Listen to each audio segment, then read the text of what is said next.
Hello guys, welcome. अस्सलाम वालेकुम once again viewers. सबसे पहले हस्बे मामूल मैं आप लोगों को बताना चाह रहा हूँ कि इस चैनल को सब्सक्राइब कीजिए और फिर बेल आइकॉन भी प्रेस कर दीजिए। तो आज मेरी सेकंड वीडियो है। पहली वीडियो मेरी जो थी वो इंट्रोडक्शन टू अकाउंटिंग के नाम से थी। उसमें मैंने कहा था कि आप लोगों को मैं नेक्स्ट में रिकॉर्डिंग का, यानी पहले हमने ट्रांजैक्शन उसकी एंट्री डेफिनेशन पढ़ी थी अकाउंटिंग की। वो थी कि अकाउंटिंग नाम है चार काम करने का, ट्रांजैक्शंस के साथ, बिजनेस की ट्रांजैक्शंस के साथ चार काम करने का नाम है: recording, analysing, summarising and presenting. तो आज जो पहला उसका एस्पेक्ट है रिकॉर्डिंग वाला, आज हम वो स्टार्ट करते हैं। तो रिकॉर्डिंग थ्रू डबल एंट्री, हमने कहा था कि रिकॉर्डिंग जो होती है वो डबल एंट्री के थ्रू होती है, लेकिन एक दफा रिकॉर्डिंग पे जाने से पहले जरा वो जो अकाउंटिंग हेड्स हैं जिनका जिक्र किया था कि 5 अकाउंटिंग हेड्स हैं, वो बहुत जरूरी हैं। उनके बारे में समझना, याद रखना। क्यों? कि जब तक हमें ये क्लियरली अंडरस्टैंडिंग इसकी नहीं होगी तब तक हम रिकॉर्डिंग नहीं समझ सकते, क्योंकि जितनी भी ट्रांजैक्शंस हैं वो इन्हीं 5 अकाउंटिंग हेड्स में फॉल करती हैं। तो सबसे पहले कैपिटल है, या ये जितने भी आपके अकाउंटिंग हेड्स हैं, किसी भी ट्रांजैक्शन के नतीजे में या इनमें इजाफा होगा या कमी होगी। तो अगर फर्ज कर लो कैपिटल में इंक्रीज आता है बिजनेस में, शुरू में आपको पिछले लेक्चर में हमने कहा था कि business is a separate entity, हम बिजनेस की रिकॉर्डिंग करते हैं। तो रिकॉर्डिंग के लिए हम इस तरह करते हैं कि पेज के फर्ज कर ले 2 हिस्सा बना लेते हैं। एक हिस्सा है लेफ्ट साइड और एक हिस्सा है राइट साइड। तो मैंने कहा था कि हर ट्रांजैक्शन के 2 इफेक्ट्स हैं और उन दोनों को हमने रिकॉर्ड करना है, एक दफा लेफ्ट पे और एक दफा राइट पे। जो पेज की राइट साइड है उसको हम कहते हैं कि ये क्रेडिट साइड है, it's a credit. Credit mean जब भी आप किसी को क्रेडिट करेंगे, मकसद ये है कि आप उसको पेज के राइट साइड पर लिख रहे हैं, और जब भी आप किसी को डेबिट करेंगे तो मतलब ये है कि आप उसको पेज के लेफ्ट साइड पर लिख रहे हैं। सो मैं क्या करूंगा कि मैं जब भी बिजनेस में कैपिटल बढ़ेगा, इंक्रीज होगा, तो मैं उसको राइट साइड पे लिखूंगा, मींस क्रेडिट करूंगा। और जब भी उसमें कमी आएगी बिजनेस में तो मैं उसको डेबिट करूंगा, यानी लेफ्ट साइड पे लिखूंगा। तो डेबिट और क्रेडिट और कुछ भी नहीं है। आप अगर ऑक्सफोर्ड डिक्शनरी लेके भी इसकी डेफिनेशन देखेंगे तो आपको मिलेगा, anything written on the left side of books of account is known as debit.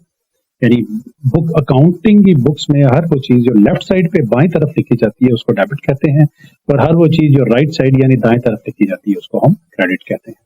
So capital business में जब भी बढ़ेगा, अब ये रूल ऑफ थम्स है, ये याद रखिएगा, क्योंकि हमने कहा था कि फाइनेंशियल अकाउंटिंग स्टैंडर्ड्स फॉलो करती है। हर एक बिजनेस जो है वो सेम मेथडोलॉजी यूज करके रिकॉर्डिंग करेगा ताकि बिजनेसेस की इंफॉर्मेशन आपस में कंपेरेबल हो। क्योंकि अगर सारों ने सेम मेथडोलॉजी ना की हो, हर एक ने अपने अपने तरीके से रिकॉर्ड किया हो, तो आपको पता है कि बिजनेस की इंफॉर्मेशन आपस में कंपेयर नहीं हो सकती। उसके बाद लाइबिलिटी है, सेम जो कैपिटल की है। पिछले लेक्चर में मैंने आपको ये भी बताया था कि कैपिटल जो है असल में वो भी एक लाइबिलिटी होती है, लेकिन वो चूंकि लाइबिलिटी है, बिजनेस ने जो पे करना है वो ओनर को देना है, इसलिए हम उसको कहते हैं कि यार उसको अलग से शो कर दो, उसको बाकी लाइबिलिटीज के साथ मिक्स ना करो। बाकी जो लाइबिलिटीज हैं ये वो हैं जो बिजनेस ने ओनर के अलावा बाकी लोगों को देनी है। तो बिजनेस में जब भी लाइबिलिटी बढ़ेगी तो उसको हम क्रेडिट करेंगे, यानी दाएं तरफ लिख देंगे पेज के, और जब भी कम होगी उसको हम डेबिट कर देंगे। एसेट चूंकि लायबिलिटी का ऑपोजिट है, इसलिए इसकी रिकॉर्डिंग भी ऑपोजिट है। यानी जब भी बिजनेस में कोई एसेट बढ़ेगा उसको हम डेबिट कर देंगे, जब भी वो कम होगा उसको हम क्रेडिट कर देंगे। जनरल डेफिनेशन एसेट और लायबिलिटी की हमने पिछले लेक्चर में देखी थी कि लायबिलिटी हर वो चीज जो बिजनेस ने किसी की देनी है, और इसकी हमने 2 टाइप्स में पढ़ी थी, करंट लायबिलिटी और नॉन करंट। यानी वो लायबिलिटी जो एक अकाउंटिंग पीरियड के अंदर अंदर आपने पे करनी है वो करंट है, और वो लायबिलिटी जो एक से ज्यादा अकाउंटिंग पीरियड में पे करनी है, एक से ज्यादा सालों में पे करनी है, वो नॉन करंट।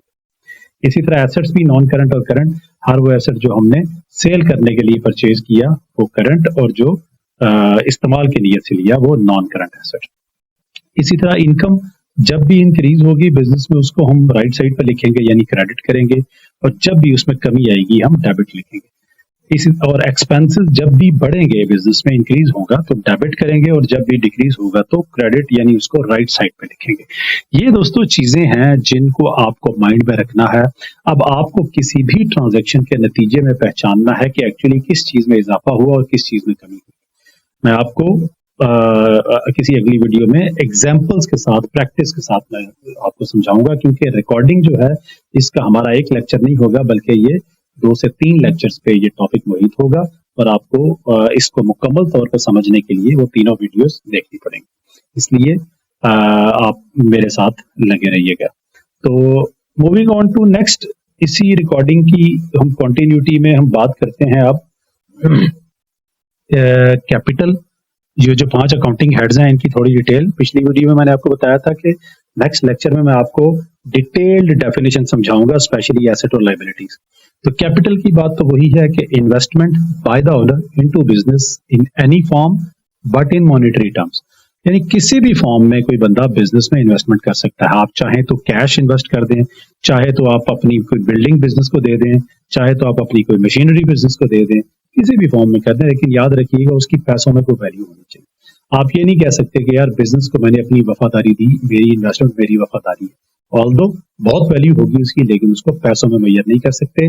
और हमने शुरू में डेफिनेशन में कहा था कि हमारा काम फाइनेंशियल ट्रांजैक्शंस को रिकॉर्ड करना है, हाँ वो ट्रांजैक्शन जिसको पैसों में मैयर कर सकते हैं।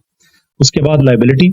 अब लायबिलिटी की जो प्रॉपर डेफिनेशन है, वैसे तो सिंपली क्या है, anything owed by the business to someone else, किसी भी और बंदे को, किसी भी और बिजनेस को बिजनेस ने कोई चीज देनी है वो उसकी लायबिलिटी है।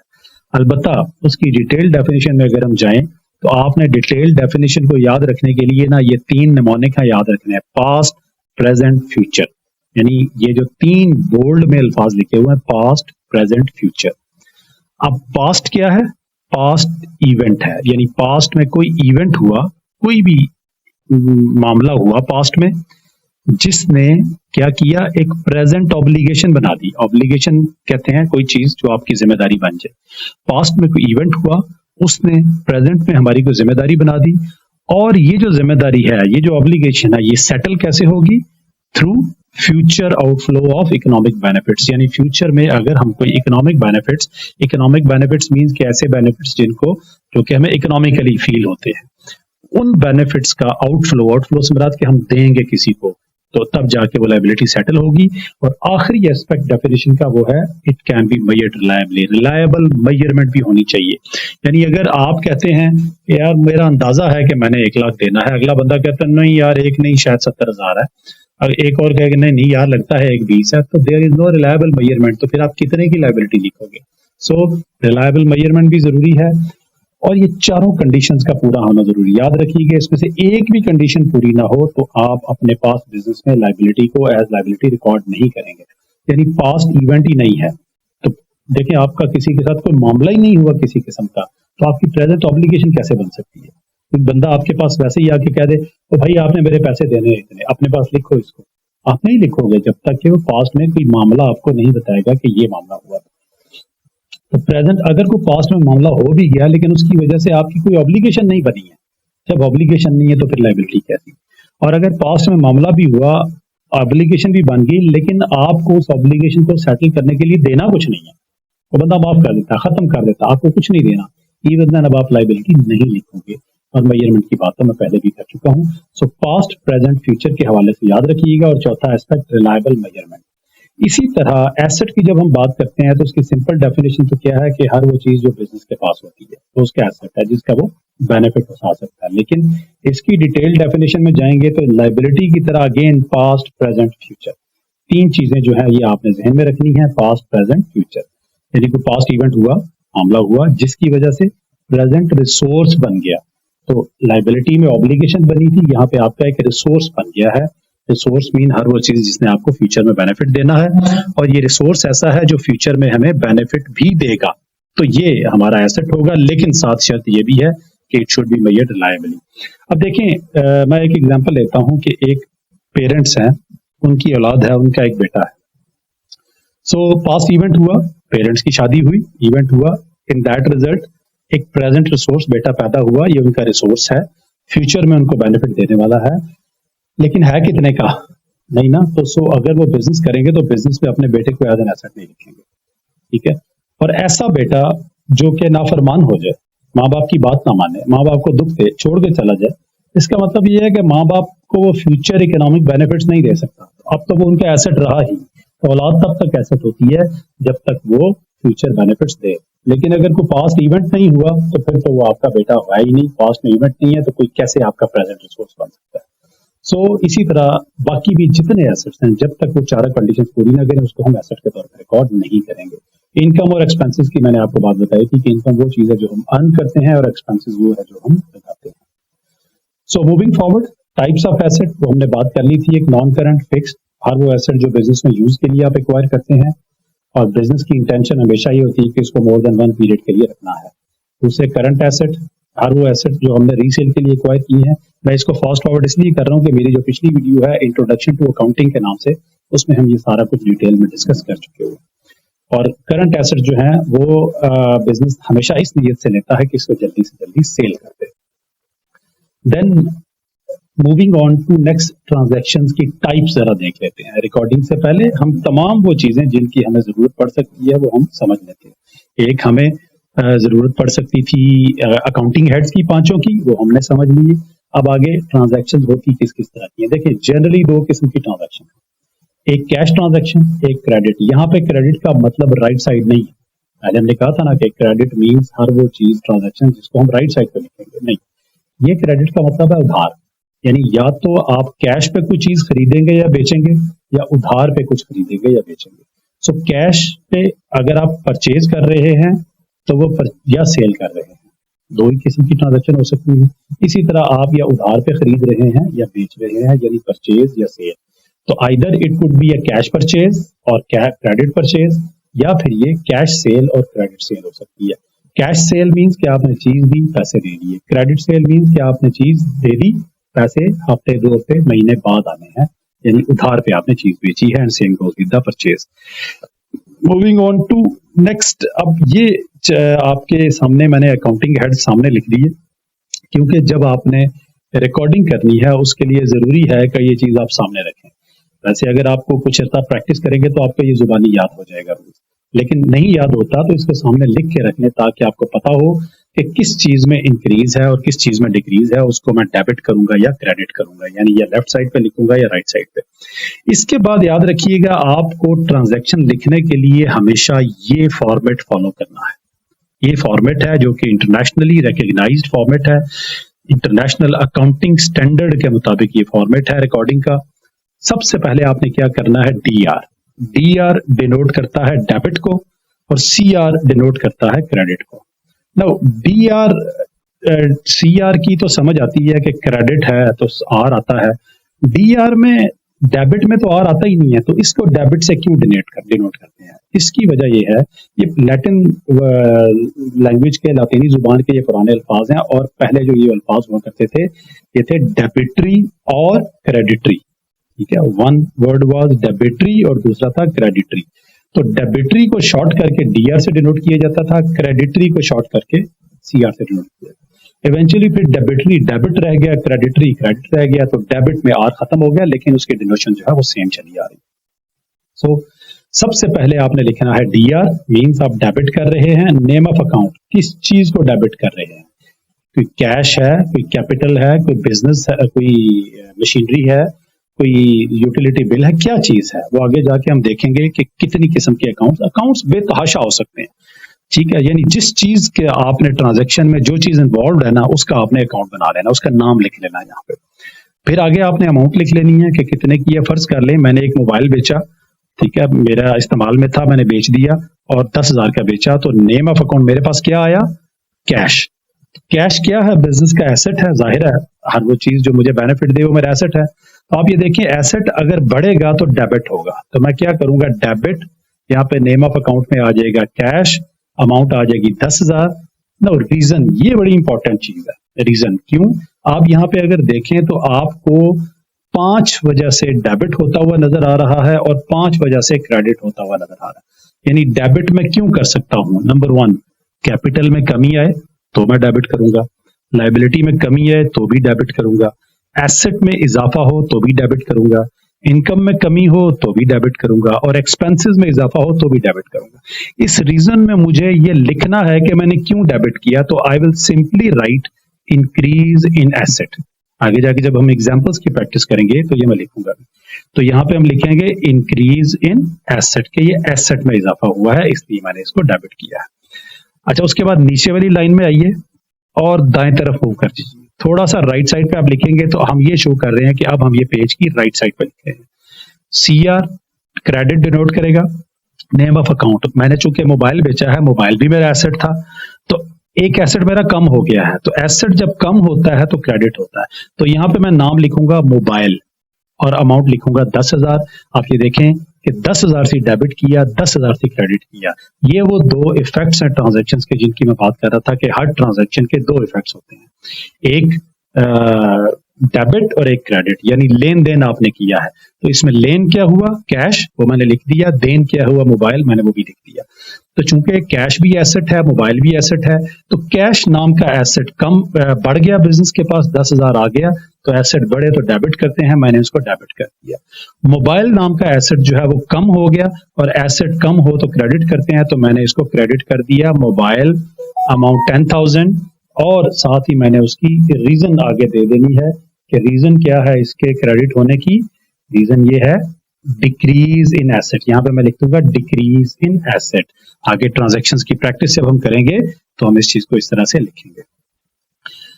दोस्तों अगली स्लाइड पे मूव करते हैं। तो मैंने वही आपका अकाउंटिंग हेड्स छोटे से सामने लिख लिए हैं, फॉर्मेट भी मैंने ऊपर अपने पास रख लिया है।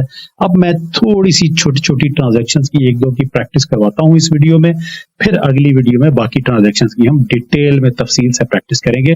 और याद रखिएगा ये जो अकाउंटिंग की डेफिनेशन है जिसमें 4 एस्पेक्ट्स हैं, उसमें जो पहली चीज है रिकॉर्डिंग, अभी हम उस पे बात कर रहे हैं। ये लेक्चर और एक आध और लेक्चर अभी रिकॉर्डिंग पे चलेगा, उसके बाद फिर उससे अगला जो स्टेप है एनालाइजिंग या क्लासिफिकेशन, उस पे हम मूव करेंगे, लेकिन अभी हम रिकॉर्डिंग की बात कर रहे हैं। तो लेट्स से हम एग्जांपल एक लेते हैं। Mister Andrew started business with 5,000 in the bank and 1,000 cash. अब आप बिजनेस बन के सोचें, एंड्रयू बन के नहीं सोचना, क्योंकि मैंने कहा था कि बिजनेस सेपरेट एंटिटी होती है। तो फर्ज कर लें अगर आप बिजनेस हैं तो आपके पास क्या क्या आया, $5,000 कैश आ गया और $1,000 कैश आ गया और $5,000 आपके बैंक में इजाफा हो गया। आपको पता है ये कैश भी एसेट है, बैंक भी एसेट है, ये दोनों चीजें बिजनेस को फ्यूचर में बेनिफिट देंगी। पास्ट में इवेंट हुआ क्या, बिजनेस स्टार्ट हुआ, इन्वेस्टमेंट की किसी। प्रेजेंट रिसोर्स बना, यस, एक रिसोर्स ये बना, एक रिसोर्स कैश वाला बना। फ्यूचर बेनिफिट्स देंगे दोनों, बिल्कुल देंगे। क्या इनकी रिलायबल मेजरमेंट हो सकती है, बिल्कुल हो सकती है। 1,000 कितने का है, 1,000 का है। 5,000 की क्या वैल्यू है, 5,000 है, रिलायबल।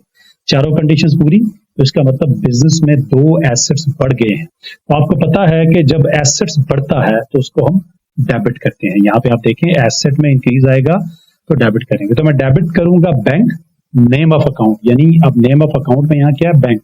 मेरे बैंक में 5,000 आ गया तो बैंक नाम का एसेट 5,000 पे पड़ गया। ब्रैकेट में मैं रीजन दे दूंगा इंक्रीज इन एसेट। उसके बाद क्रेडिट। अब ये देखें बैंक में जो 5,000 आया क्यों आया, इन्वेस्टमेंट हुई है, और हमने कहा था जो इन्वेस्टमेंट होती है बाय द ओनर वो कैपिटल होती है। तो बिजनेस में कैपिटल भी बढ़ गया, तो कैपिटल में जब इंक्रीज हो तो क्रेडिट करते हैं। तो मैं क्रेडिट कर दूंगा कैपिटल, अमाउंट लिख दूंगा और रीजन दे दूंगा इंक्रीज इन कैपिटल। तो ये जो बैंक वाला 5,000 है ये आपका रिकॉर्ड हो गया। दूसरा जो कैश वाला पोर्शन है, अब मैं उसको रिकॉर्ड कर लेता हूं। तो मैं क्या करूंगा, डेबिट कैश, अमाउंट लिख दूंगा 1,000 और रीजन दे दूंगा इंक्रीज इन एसेट, क्योंकि कैश भी बिजनेस का एसेट होता है और एसेट में इजाफा हो गया, यानी कैश बिजनेस के पास आ गया है तो बिजनेस में कैश में इजाफा हो गया। तो एसेट में इजाफा हो तो डेबिट होता है, सो मैंने डेबिट कर दिया। यहाँ पे मैंने एसेट नहीं लिखना बल्कि एसेट का नाम लिखना है। अमाउंट लिख ली और इंक्रीज इन एसेट ये मैंने रीजन दे दी। और इसी की क्रेडिट एंट्री, चूंकि ये 1,000 भी इन्वेस्टमेंट थी, ये भी कैपिटल था, तो मैंने इसको बिजनेस में मजीद कैपिटल में इजाफा हो गया और वो इजाफा जो है वो क्रेडिट होता है। तो मैंने क्या कर दिया, क्रेडिट कैपिटल, अमाउंट लिख दी और इंक्रीज इन कैपिटल मैंने रीजन दे दी है। तो ये मैंने इस एक ट्रांजैक्शन, एक्चुअली ये एक नहीं थी, 2 ट्रांजैक्शन थी। समझ लें एक दफा आपने बिजनेस में 5,000 बैंक में रखवाया, फिर आपने 1,000 कैश की फॉर्म में, लेकिन दोनों चूंकि इन्वेस्टमेंट थी, दोनों कैपिटल। अब हम चाहें ना तो इन दोनों को इकट्ठा करके एक एंट्री में भी रिकॉर्ड कर सकते हैं। कैसे, डेबिट को डेबिट में जमा कर दें, क्रेडिट को क्रेडिट में जमा कर दें। लेकिन इशू ये है कि डेबिट डेबिट में जमा हो नहीं सकता, ये 2 अलग अलग चीजें। यानी 5,000 बैंक में 1,000 कैश इज इक्वल टू, दोनों को ऐड करें तो क्या निकलेगा, मतलब कुछ भी नहीं निकलेगा। आंसर यही आएगा 5,000 बैंक और 1,000 कैश। तो मैं क्या करूंगा, मैं इसको बैंक डेबिट ये लिख लिया 5,000 से और कैश डेबिट 1,000, इन दोनों को एज इट इज लिखूंगा। लेकिन क्रेडिट कैपिटल है 5,000 से और फिर दोबारा क्रेडिट कैपिटल है 1,000 से। इसका मतलब अब ये 5,000 सॉरी ये 5,000 1,000 में जमा हो सकता है। अब मैं इसको लिख लूंगा credit capital 6,000, increase in capital, और ये दोनों की रीजन वही रहेगी। मैंने सिंपली डेबिट को डेबिट में और क्रेडिट को क्रेडिट में ऐड किया। ये जो अब मेरी एंट्री बनती है इसको कहते हैं कंपाउंड एंट्री। कंपाउंड कहते हैं मुरक्कब को, जब कोई डिफरेंट इंडिविजुअल चीजें आपस में मिलती हैं, मिलके एक होती हैं, तो उसको हम कहते हैं कंपाउंड। तो this is called compound entry. तो कंपाउंड एंट्री जो है नॉर्मली जिस तरह आपने होम्योपैथिक मेडिसिन में भी कंपाउंड देखे होंगे, पहले एक सिंगल रेमेडी मेडिसिन आती थी, अब मुख्तलिफ दवाइयों को इकट्ठा करके एक कंपाउंड बना दिया कि सर दर्द हो तो या जिस्म दर्द हो या पेट दर्द हो तो सारे दर्दों के लिए भाई ये दवाई खा लो, इसमें हर किस्म के कंपाउंड मिक्स हैं। इसी तरह रिकॉर्डिंग करते हुए एंट्री में हमारे ये कंपाउंड्स होते हैं, और क्या करते हैं हम 2-3 ट्रांजैक्शन जब इकट्ठी करके एक एंट्री में लिख दी जाए, जिनके या तो डेबिट एक से ज्यादा हो और क्रेडिट सिंगल हो, या क्रेडिट एक से ज्यादा हो और डेबिट सिंगल हो, उसको हम कंपाउंड एंट्री कहते हैं। जाहिर सी बात है डेबिट डेबिट में जमा हो गए, चूंकि ये अलग चीजें हैं तो ये अलग चीजें। So this was a starting point of recording. दोस्तों इस वीडियो में बस आप अगर इस चीज की आपको समझ आ गई है कि हम किस तरह से रिकॉर्डिंग स्टार्ट करेंगे। अभी तो ये पहली एग्जांपल थी, मैं अगली वीडियो में इन्हीं एग्जांपल्स को कंटिन्यू करूंगा। टिल देन अपना ख्याल रखिएगा, stay home, stay safe, good luck.